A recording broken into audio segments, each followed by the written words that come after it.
To release the Illinois Legislative Report Card on Racial Equity, which was created by the Applied Research Center, to highlight the responsibility of our government in Springfield to ensure that the laws that are created really represent and create equity for the people of all races, economic backgrounds, and religions in the state of Illinois. As we speak, hundreds of people from Chicago are on their way to Springfield to deliver the racial equity report cards to their legislators so that when we go to speak with our legislators, we are going to speak to them with one voice about our common issues.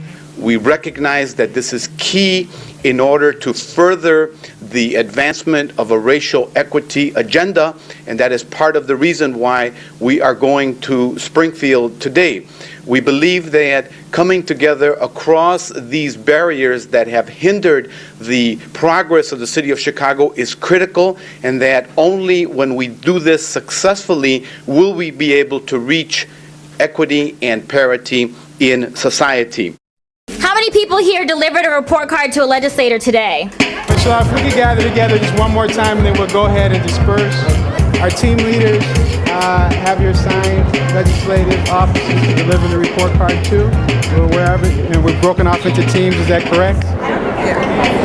Facing Race is a biennial report that provides a multiracial and multi-issue framework for assessing the cumulative effects of state policies on different racial communities in Illinois.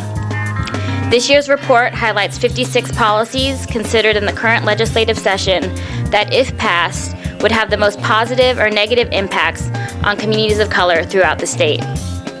These policies can span the issues of civil rights, criminal justice, economic justice, education equity, health equity, and housing and community development. The House received a letter grade of a C for its overall votes on bills affecting racial equity, and the Senate collectively received a B.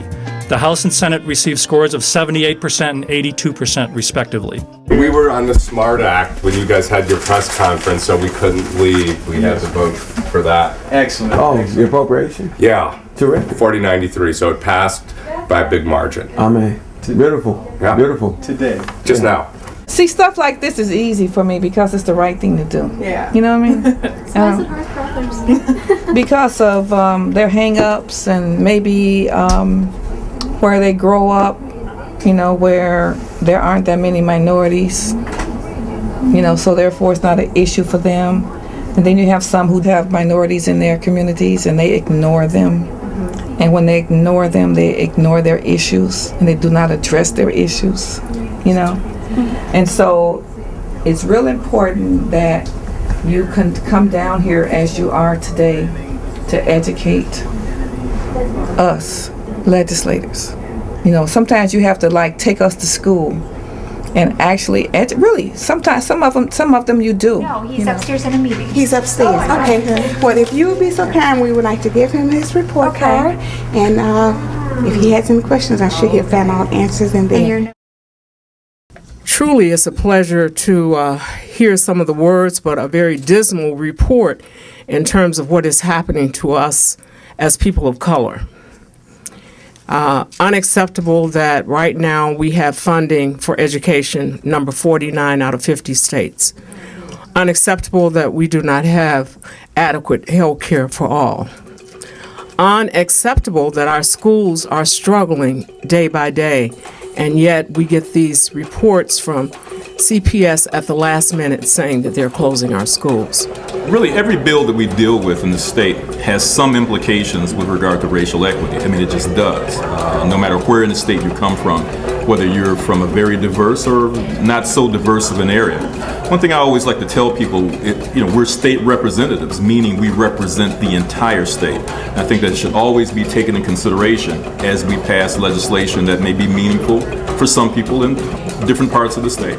For many of the legislators in our area, they scored well, but they didn't have A's. So we approached them and we had conversations with them to use this as a way to open the door to conversations with them, to say, you did okay, you got a B, but we'd like to work with you to see how can you serve the community better and promote more racial justice and equity policies for the people in our community.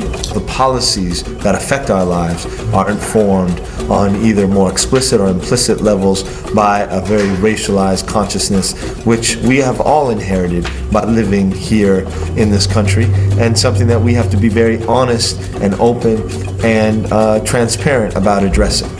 The multiracial framework is critical for the work of our organization and for the coalitions that we're involved in, because it allows us to leverage our collective voices to amplify our concerns as we address the various legislators across the state. This report card provides us with ammunition.